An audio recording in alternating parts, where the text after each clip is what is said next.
47 unread emails. A Slack thread that moved 3 times while you were in a meeting about a meeting. 2 deadlines shifted forward without warning. A manager pinging "quick ask" for the 4th time today. You open a task and another message pulls you away before you even begin. You type a response, delete it, retype it. Your calendar is full, but nothing on it is the work you actually need to do. Somewhere underneath all of it, a task list that hasn't gotten shorter in weeks. And when someone adds one more thing, you don't push back, you just nod. You absorb it. You tell yourself you'll figure it out tonight. This is not just a lot of work. This is a condition that changes how you think. And once you are inside it, you stop noticing what it is doing to you. Weaponized overwhelm is not the same as being busy. It is not just chaos. It is not just bad management. It is a sustained state of overload that removes clarity. The tasks do not stop long enough for you to regain focus. The pressure does not lift long enough for you to ask whether any of this is working. The goal is not just to keep you working. It is to keep you too overloaded to evaluate what the work is doing to you. And this is where the system logic becomes visible. A worker with time and mental space can notice patterns. They can compare promises against outcomes. They can prepare for conversations, ask sharper questions, document what is happening, plan an exit, coordinate with coworkers, think long term. That is a dangerous worker. An overwhelmed worker does none of those things. They answer the next email. They survive the next meeting. They put out the next fire. They apologize for delays. They work later. They blame themselves. They collapse. They repeat. The system does not need to silence you. It just needs to keep you too flooded to organize a response.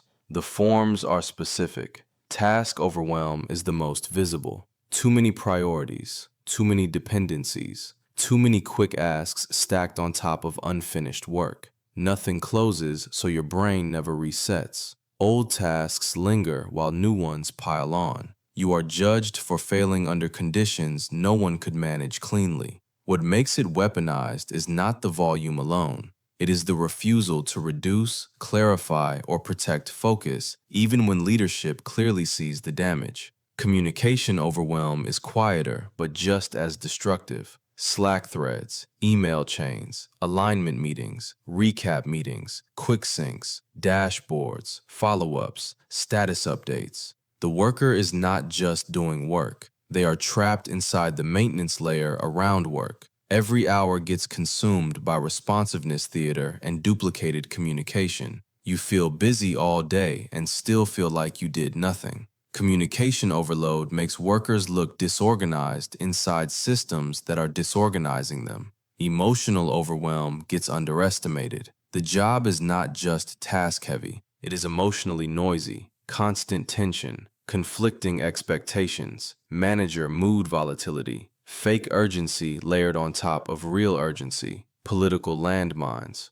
You are not just doing the work. You are managing the emotional risk of doing the work wrong. You are scanning tone, reading subtext, tracking who is upset, calculating how to phrase everything safely. That drains judgment fast, and nobody accounts for it. And all of it hits at once. The Slack ping while you are mid-thought, the calendar invite while you are mid-sentence, the approval chain you forgot while you were answering the email about the other approval chain. The meeting that should have been an email inside the email that should have been a decision inside the decision that nobody will own. That is what a Tuesday feels like. Procedural overwhelm buries initiative. Too many systems, approvals, checklists, tools, workflows, and moving rules. The environment becomes difficult to navigate by tolerated complexity. Then the worker is blamed for failing to navigate it smoothly. That dependency is often useful to the people holding the gates.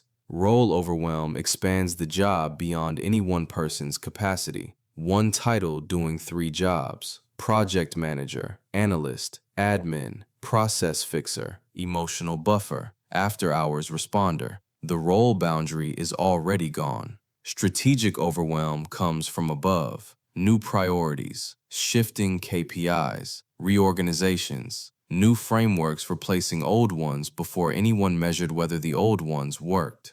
The churn itself becomes camouflage. Nobody can ask what happened to the previous direction because the next one already arrived. What matters most is what overwhelm does to behavior.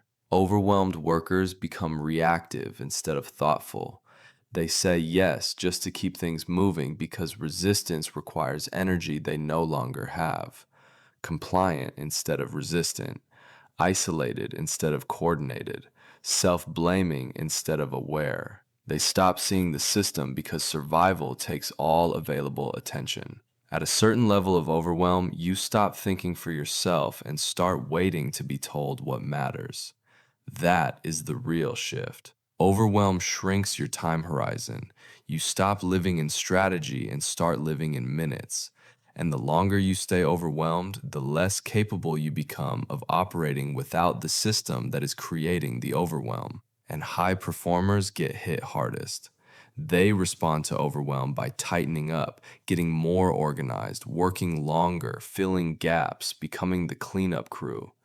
That looks like resilience, it is actually exposure. The system learns that one person will keep absorbing complexity without openly collapsing, so it routes even more through them. They become the reliable one, the mature one, the flexible one, the person who can handle it, which often means the person whose limits will be ignored first. Competence does not protect you from overwhelm, it makes you useful to it. Not every overloaded workplace is strategically malicious.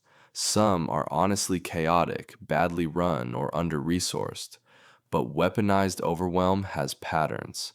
The same overload keeps recurring. Leadership clearly sees it and does not fix it. People who raise concerns get reframed as weak. No one ever removes work, only adds it. The confusion benefits power more than workers. The people at the top remain buffered from the conditions below. The real question is not, is this chaotic, but who benefits from the chaos staying in place? The language hides the mechanism. Lean in, fast-paced environment, high visibility, stretch opportunity, season of transformation. The language is not describing the workload, it is justifying it. Overload becomes virtue. Resistance becomes weakness. If you push back, you are framed as inflexible, not a team player, resistant to growth, not leadership material. The worker is not just overwhelmed, they are morally cornered. When everyone is overloaded, bad decisions become harder to trace. Nobody has time to revisit old failures or question new directives. Sloppy decisions get implemented without scrutiny. Contradictory demands survive because no one can stop long enough to challenge them. Overwhelm does not just hide bad decisions, it protects them. An overwhelmed workplace is easier to govern badly. That is not a side effect, that is a feature. The deeper damage does not announce itself. Loss of mental clarity, constant unfinishedness, guilt during rest. You end the day unsure what you actually finished. Low-grade panic becoming normal. Identity erosion. You stop being able to think in full sentences about what is wrong. You cannot articulate the problem because the problem is that you have no room left to articulate anything. You do not just feel overwhelmed, you start believing you are the reason it feels that way. You say things like, I need to be more disciplined, or everyone else seems to cope, or maybe I am just not built for this. You don't lack discipline, you lack breathing room. But the system overloads the worker, then gets the worker to explain the overload as a personal defect. It wins twice. And overwhelm blocks exits. To leave a bad workplace, you need bandwidth to update a resume, search jobs, prepare interviews, think clearly, imagine life elsewhere. Overwhelmed workers struggle to do any of that. The job becomes self-sealing. The same overload that drains you also removes your ability to leave. People under heavy overwhelm stop comparing notes. They are rushed, scattered, running on empty. Every interaction becomes transactional.